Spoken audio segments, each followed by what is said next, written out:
Good afternoon, one and all. Some of you I recognize, and some of you I don't. But it's glad you're here. I'm going to first read a statement on the Trump effort to ban undocumented immigrants from being counted. This order isn't worth the paper it's printed on and will be struck down by the courts. Attempting to weaponize the census for political gain is yet another racially driven attack by a president and an administration that wrongly views immigrants as the enemy when they are a vital part of our society.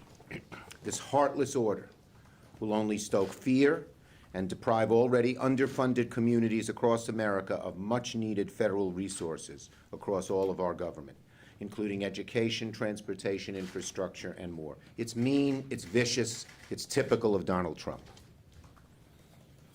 Now, on the issue of COVID. And first, I am glad that Senators Durbin and Stabenow have joined me. So, it's been over 60 days since the House passed the HEROES Act, which provides crucial relief and help for education funding, for hospitals and medical workers, for essential workers on the front lines, for state and local governments, and much more. But Republican senators have told us to wait and wait and wait. Faced with the biggest health crisis in 100 years, the biggest economic crisis in 75 years, the Republican leader has put the Senate on pause for 3 months. 3 months.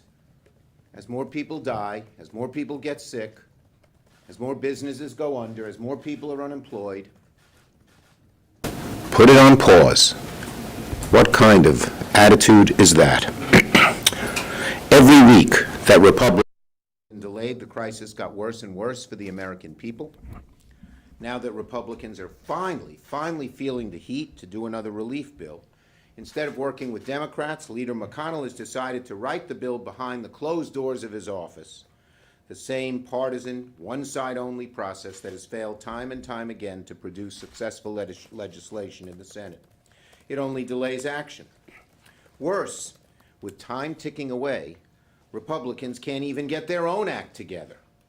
The White House and Senate Republicans are divided and fighting over which corporate interests to please first. Earlier today, I said that Republicans were divided. I wanted to amend that. The Republicans are in complete disarray. And now Americans are experiencing needless pain and uncertainty because of Republican incompetence and division. Even after all this time, 2 months, more than 2 months after the HEROES bill passed, the president's chief of staff today said that Republicans were, quote, on their own 20-yard line when it comes to their proposal. What is going on here? This party is incapable of governing at any time, let alone when we have such great health and economic crises. They're just totally incompetent, totally in disarray, totally at war with one another. Well, we don't have time. We don't have time for this mess the Republicans are in. Congress needs to act quickly. But right now, the Republicans are playing a dangerous game of chicken with pandemic relief, fighting with each other, writing their own corporate-focused bill, and refusing to engage with Democrats in either chamber. I urge my Republican colleagues, all of them or at least the saner of them, to abandon their one-party, one-chamber approach and immediately begin bipartisan, bicameral negotiations on the next round of COVID legislation.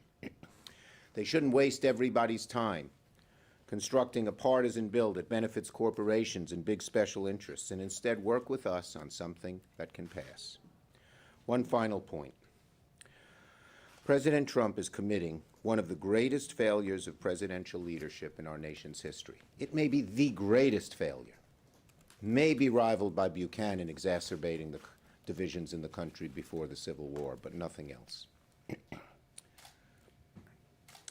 Trump hasn't focused on addressing the problem. There's no national testing strategy. He hasn't used the DPA to make more PPE. He has pushed states like Arizona, Texas, Florida to reopen too quickly. Now he's trying to cut the funding for testing, which even some Republicans want. And now things are a lot worse because President Trump doesn't have a plan to deal with the situation. He's just saying he's just waiting for COVID to disappear. It ain't disappearing. Leader McConnell, in a rare act of distancing himself from Trump, had the courage, quote unquote, to say that COVID is still with us.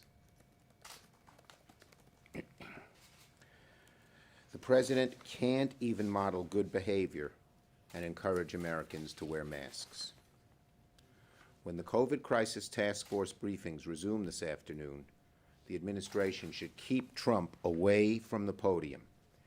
Every time President Trump speaks to the American people about COVID-19, he is a threat to public health. Senator Durbin.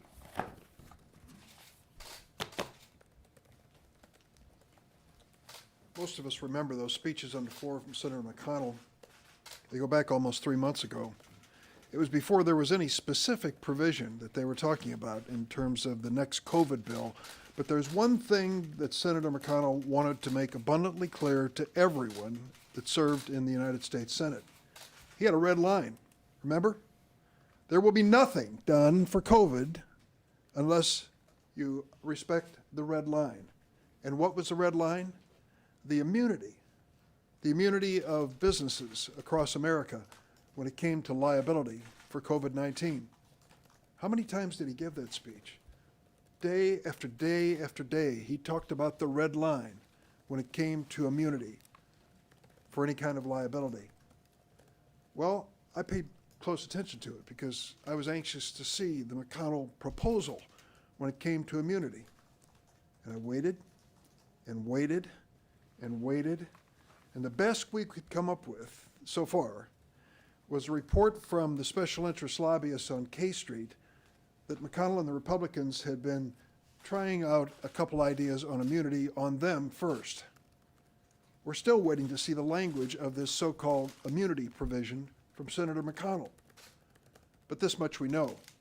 The statements that he's made on the floor about the flood, the tsunami of lawsuits that were going to be filed because of COVID-19, the vulnerability of some of the most innocent business owners and individuals across America to these crafty lawyers who are rushing to the courthouse. Well, we have some numbers to report on that. Let me tell you about the tsunami.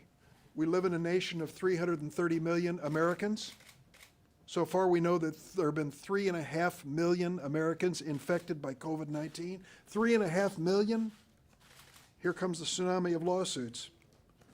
There have been 15 consumer personal injury cases filed in the year 2020 related to COVID-19. 15, not 15,000, 15. How many medical malpractice cases have been filed in the United States of America mentioning COVID-19 as one of the elements in medical malpractice cases? What would you guess in this tsunami of lawsuits? How many of doctors and nurses and hospitals have been sued across the United States of America? 6. When it came to those 15 consumer personal injury lawsuits, 11 of them involved cruise ships. Does that sound like an outrageous number when you consider the thousands of people who were marooned at sea on those cruise ships, which were floating petri dishes for the COVID virus? 69 unsafe workplace lawsuits, 69 across the United States. Well, let me tell you, the numbers tell the story. There is no tsunami. There is no flood. What Senator McConnell is trying to do is capitalize on this moment of uncertainty in America to close down the responsibility of businesses to make certain they do everything reasonably possible to protect their customers and their employees. That's what it comes down to. 28 states have already passed legislation. They want to make sure that their states are on top of it. But Senator McConnell doesn't care what these states think. He wants to preempt their lawsuits and their laws and basically say that businesses across America will be immune. What standard do they have to work toward? What do they have to do to make sure their businesses are safe? Any standard will do, according to Senator McConnell. Could be local, could be state, could be federal, could be anything. Good enough for him. That just tells you that when it comes down to fundamental issues like the ones we're facing on the next stage of COVID relief, Senator McConnell has one thing in mind: protecting corporations and big businesses. Well, the American people know better. Overwhelmingly, they've said, if you go along with the McConnell approach to things, what is the incentive for a business to do the right thing? It's far better for us to have a reasonable standard based on public health, and for good businesses, and there are many of them, the majority are good businesses, they can live up to that standard with a clear conscience. They're doing everything they can to protect their employees and their customers. When we finally get to see this McConnell red line legislation, the bottom line question is this: how will you protect America, Senator McConnell, when you try to give immunity to businesses, which could lead to even more infection and death? Well, while Senator McConnell is trying to protect corporate interests, people across America are just saying we need help. They're struggling. They have hardships. You know, some folks call this package we're talking about a stimulus. It's survival for people. That's really what it is. And people are looking to see what the Republicans are going to do. Do they care? Well, Mitch McConnell cares about corporate special interests, but so far, Americans have seen them turning their backs on them and their families. So when we look at, and we've just put out a Democratic Policy Communications report yesterday on some of what people are facing just this week, as well as going into the next 2 weeks. And when we look at it, you see the fact that 30% of Americans didn't make their housing payment this month. 30%. And by the end of the week, by Friday, the protections that allow them to stay in their home during COVID-19 go away if we don't act. They're gone. Does Mitch McConnell care about that? Do the Republicans care about that, about people having a home in the middle of all this? At the end of the week, the additional $600 in help for people on unemployment goes away. That's about 60% of the income of the people, the millions of people that are getting help right now through unemployment insurance. It goes away, 60%. Does Mitch McConnell care about that? The Republicans care about that? So far, they are just turning their backs. And every single day, moms and dads are worried, I'm worried as a grandparent, about whether or not my grandkids are going to be able to go back to school safely, whether or not members of my family who are teachers are going to be able to be in the classroom and teach and be safe. And the clock is ticking. A lot of schools go back in August, and so far we have nothing coming from Republicans. They're talking about it, but schools are having to make decisions. Parents are having to make decisions about what's going to happen. When are they going to act? And so far, all people see is that they're just turning their backs on them. And that goes for food assistance, that goes for state and local services, and people who have those jobs who are on the edge right now. They need help, and it's real simple. You know, all they're saying is, we need help in the middle of this crisis.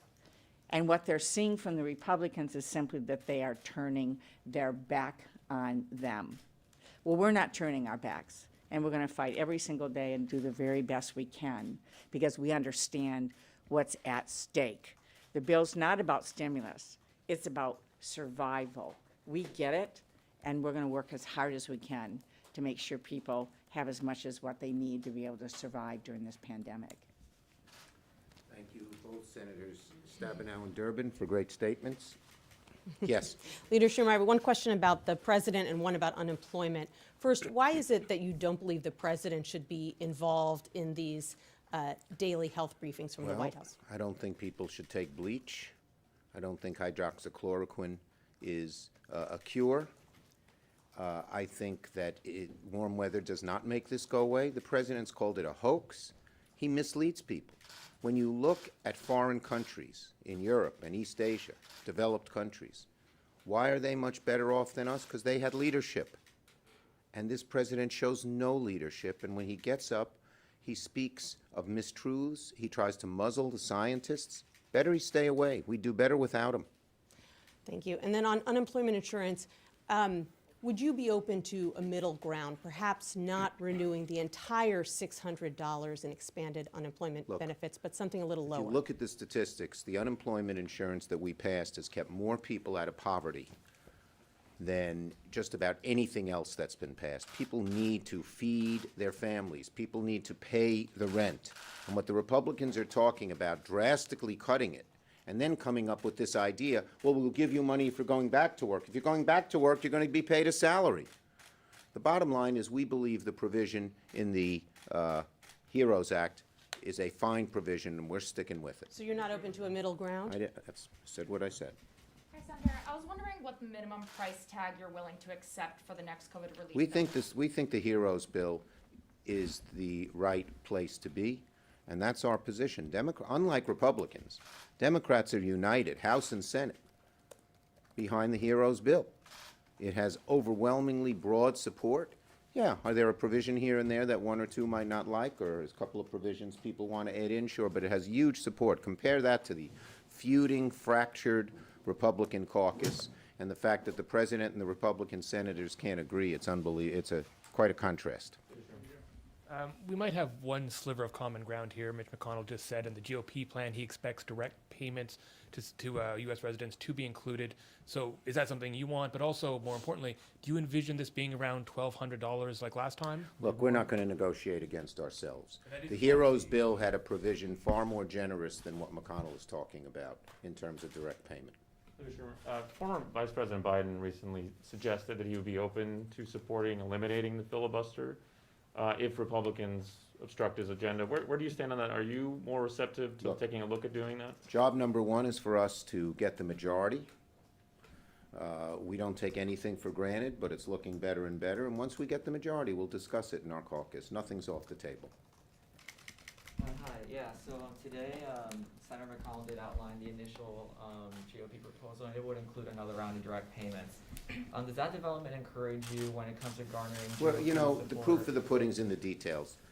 We've had a written legislative plan that's passed the House for 2 months. We're waiting to see the specifics of their plan before commenting. But does that development encourage you at least when it comes to getting? We have to state see the and local aid? specifics. Who knows what it is? You never know. Especially in this case where they listen to corporate lobbyists before they listen to the needs of the American people. I don't know what we'll have to see the plan.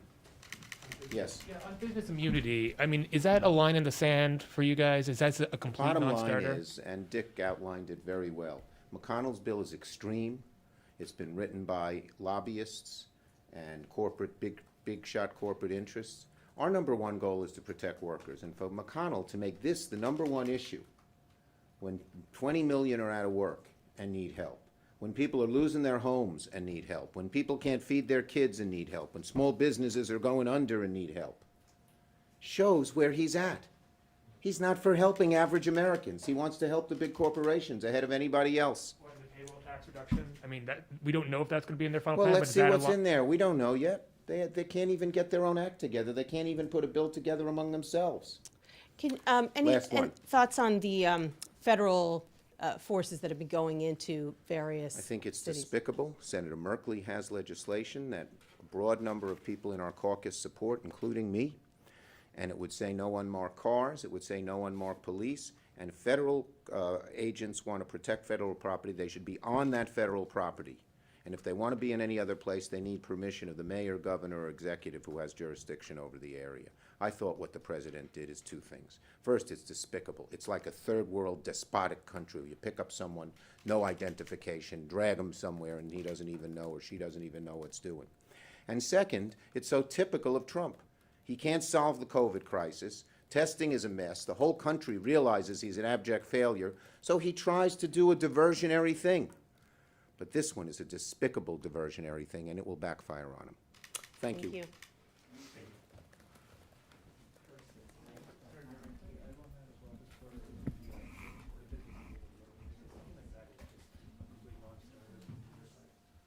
As written, certainly.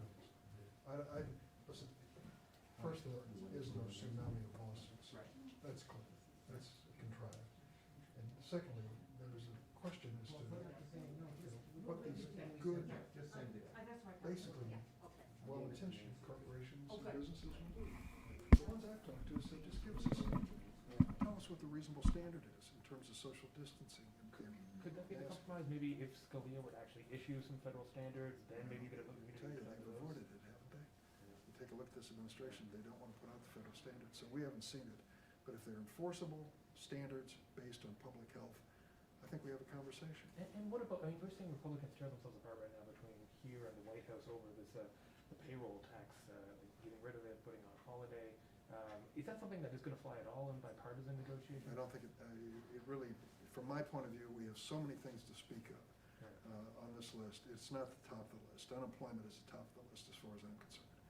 Helping families that are struggling to make ends meet on a monthly basis is at the top of the list.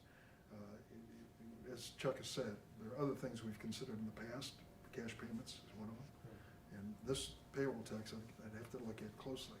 But it's a long list, and it starts with families that are in really hardship situations. And just finally, are you concerned about the timing? Because we're Well, I running bet out. I am. Yeah.